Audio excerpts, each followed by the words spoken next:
Hi everyone, in today's video I'm going to be showing you the different colors in the Pentel brush pen range. So these are the Pentel Touch Sign brush pens, and originally there were just the 12 colors, so that's these over here. So I'll first do those for you, I'll swatch them out for you, and then I've got the additional 6 colors. So there are an additional 12 colors. I've only got these 6, and they come in a set of 18 as well. So because I'm in South Africa, it's very hard to get hold of anything nice here. So I've managed to get hold of the additional 6, and so it pretty much works out that this plus this equals one of these packs of 18. So if I do manage to get hold of the additional 12 colors, which will make up a set of 24, then I'll swatch those out in a separate video. But for now, what I'm going to do is work through the colors. I'm going to work through the original 12. So for those of you that already have those, then you'll see these, and I'm going to then add these in, and you can see how they all work together. Okay, so starting off with the first 12, these pens are great. They have small nibs, but they're small soft nibs. So I would compare them favorably to the Tombow Fudenosuke, but the soft nib ones. And I have one of those pens here. So what I'm going to do is compare the two together. And just to start with, and you can see the difference. Because some of you may have the small nib Tombows already, and then it'd be quite nice to just see how they compare. I'm going to use the Tombow small nib, and I'm going to just write with that pen so that you can see how it compares to the Pentels. So starting off over here, I'm going to use the bigger nib of the Tombow.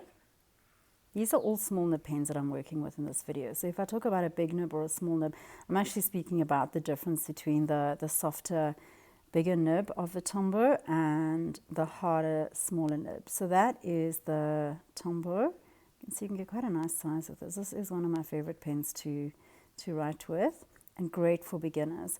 So the Tombow Fudenosuke is both sizes, the hard and the soft, and these Pentels here are all perfect for beginners. You can get quite a nice big size with that. Then I'm going to, just by comparison, just use the little one. So I'll just write that over here. You can see it is a smaller, harder nib, a little bit harder to use for some beginners. I quite like this pen, and you can go very small with it. So that's quite a nice feature. You can't go so small that easily with the bigger Tombow and the Pentels. So that's how this one looks. The nice thing about the small Tombow is that you get all colors. So the bigger one, you don't get any colors except for the gray if you buy the twin tip one. So those are the Tombow ones. So for people who have those already, it's quite nice to compare them to the Pentels. So I would personally say the Pentel ones are very, very similar to that, similar feel, and that's what most of my students have come back with. Their feedback is that the black Pentel and the softer Pentels and the bigger black Tombow are very, very similar. I'm just writing the word black because I'm using black ink, but obviously I'm going to use the colors just now. Quite funny when you swatch out a pen, you tend to write the name of the color that you are writing in. In my case, I often end up writing hello and love. So all my students know that already, and I think it's probably my most overused set of words. Okay, so that's the black Pentels. You can actually see the size comparison here. They're pretty much the same.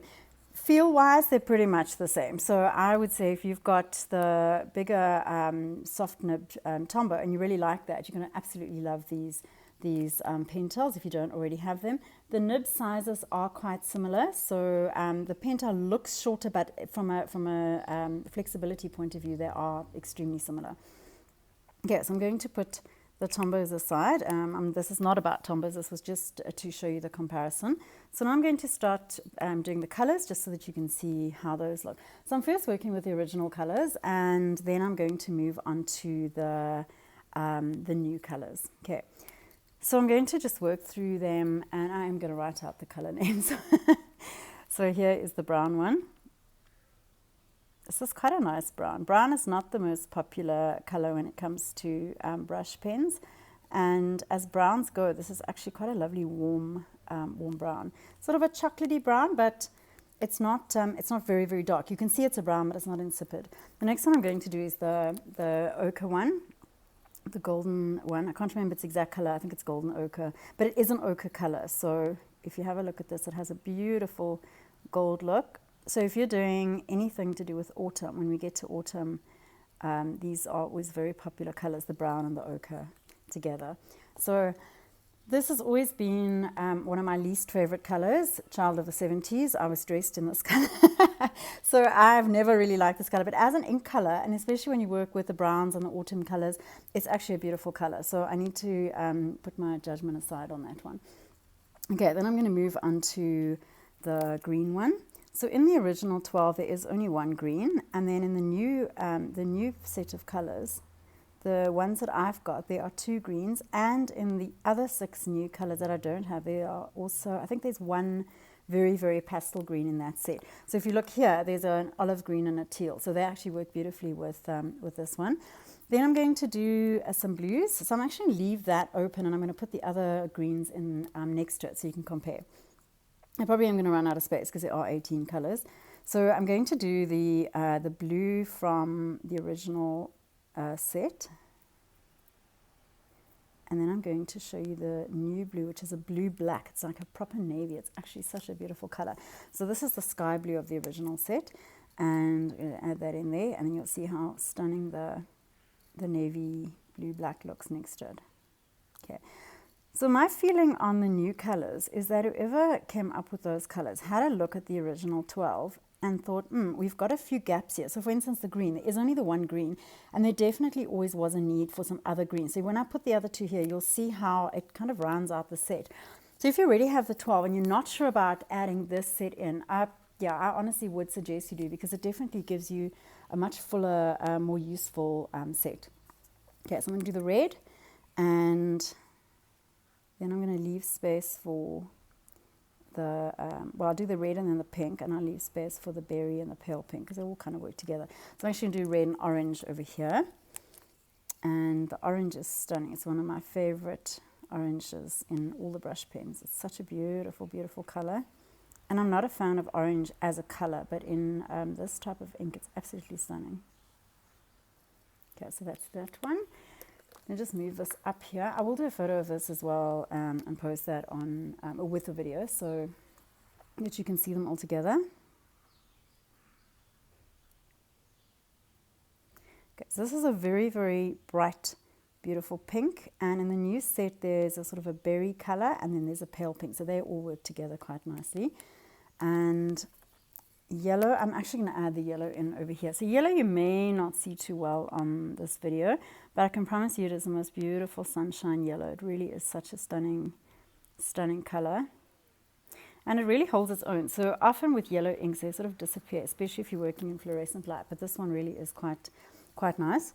I'm going to do the gray down here, and then I'm going to do the light gray next to it. So I'm writing on dot paper. I don't have a margin.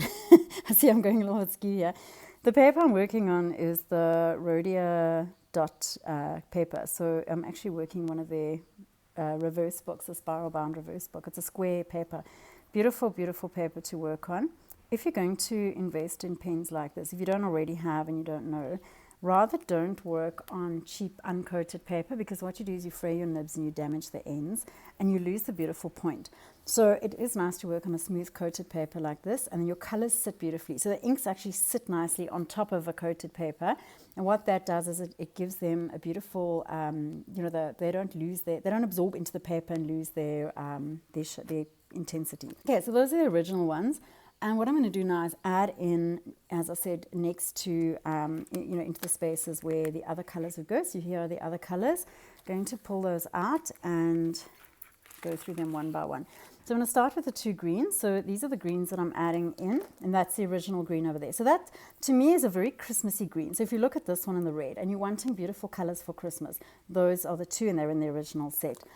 These ones here, there's the teal one, which everyone's going crazy for. It's called turquoise green. To me, it's a teal. So I actually refer to it as teal, which is probably not correct. because it is actually turquoise green, the name. But to me it definitely looks like more of a teal. It's kind of confusing when you're working with pen color names, because turquoise, to me, this sky blue is more of a turquoise or sort of a sea green, but this is quite a teal. So now I'm forgetting how to spell turquoise. Okay, if I make a spelling mistake, it's because I'm talking. Okay, so there's the turquoise. I'm just going to write turquoise. I'm not going to write green because I run out of space here. The next one is the olive green, which is also stunning. So the olive green would actually work nicely with this ochre and the brown. So if you're doing autumn colors, let me just show you those before I write. These ones work beautifully together. Oops, if you look at that, you can actually see they're all kind of in the same, that same autumny family. This teal is more of a, like that would fit in with sort of sea green colors and, you know, that type of palette. Okay, so I'm going to do the olive down here. The olive is also beautiful. Okay, so that's the turquoise green and the olive green. And those three work absolutely beautifully, not necessarily together, but as a range of greens, they work really nicely. Then I'm going to do the blue-black, which is going to fit in here with these blues. And this really is the most stunning sort of navy color. If you've seen that in the big Tombow dual pens, they're brand new colors that were brand new. They released them, I think, last year as well, and 2019. They've got a jet blue. This is called blue-black. I'm just writing blue. The jet black, the brand new navy in the big Tombows, is very, very similar to this one. And the Tiki Teal, which is also in the new range of Tombow colors, is pretty much like the turquoise green of the Pentels. Okay, so if you like those ones in the bigger sizes, then you'll like these in the smaller sizes. Okay, so I'm going to write this one out. The technical name for this one is burgundy. What's correct name? I think it's definitely more of a berry color. Absolutely beautiful color. It probably doesn't look so good here under the orange. So this one I would also say actually fits in quite nicely into that autumn range. So if you have a look here, the ones that I showed you just now, the brown, the olive, and the ochre, they actually work beautifully together. So this is what I was talking about with Pentel rounding out their range. So those are two of the original ones, and these three are new ones. But look how nicely these all work together. So that's actually quite a nice, and this one, quite a nice palette if you like those sort of more muted colors. Not so much of the bright colors, then those are quite nice additions. So that's the burgundy, and then the pale pink I'm going to add in next to the burgundy. The pale pink is lovely. It's very much a pastel pink, sort of a dusty pastel pink. It's not a baby pink. I'm writing a because I'm talking about dusty and baby, and I wanted to put a Y. So that's pale pink. Okay, there we go. Stunning, stunning color as well. And then the light gray I'm going to add in here next to the other gray. Also beautiful, beautiful soft gray. And this is a lovely one for adding shadow. So that gray is a little bit dark for shadow, and that's always been an issue with these original colors, is that the gray is quite dark. So if you're wanting a small pen and you're wanting to add shadow into your words, then this is a nice, a very nice addition. Okay, so that's this one, and you can see how nicely it works with these other colors. It also works beautifully as a base color. So I've just realized that I forgot to add purple, and purple is one of the original colors. So here's the purple. It is a beautiful intense purple, and I'm going to just put this in at the bottom by the grays. The purple is really a rich dark purple, and it works with so many of the other colors in both the original and the new range of colors. So that's purple over there. Sorry about that. I got to the end of the video and then realized I'd left purple out. It was obviously hiding somewhere on the desk and I didn't see it. So that one, you can see how nicely it works with the grays, the pinks, the burgundies. It works up with these ones into that range, and also with the blues. And it actually looks beautiful with these newer greens as well. So the nice thing about all these Pentels is that you can blend the colors. So you can work with them on top of each other, you can blend with them, and then that light gray is a nice base color if you're wanting to blend other colors over it. So I'm not going to do blending in this video, But just so that you know, you can blend with them. You can also paint with them. You can wet them. Apparently, I haven't tried it. I read this somewhere. So please, if you try this, I don't want to hear about it if you've ruined your pens, because I'm not saying it definitely works. But you can apparently dip the nibs into water. Probably works better with a darker color, and you can change the intensity of your color. So so that sounds quite good. I'm not a fan of dipping my pens into water. I'm always nervous that I'll damage the ends. But certainly with these, if you had to do them on rub them on a little bit of plastic and use a wet paintbrush to pick up the color, these darker, more intense colors would work absolutely beautifully as paint. Okay, so those are all the colors working together. And just in case you weren't quite sure about which were the new ones, here are the new ones all together. So it's the berry one, burgundy, the blue black, so I'm going very skew there. This ring is actually in my way here. I know how left-handed people feel when they have to write with the ring on the other side. Okay, that's the teal one. There's the pale pink, the light grey, and the olive green, which I'm going to pop up top there. So those are the 6 new colors over there. Okay. Great, guys. So, and if you don't like the idea of adding them all together and you just want the newer colors, those work beautifully on their own. You don't have to mix them in with the other colors. Okay, so I hope you enjoyed that. Hope that helped. Thanks for watching. Bye.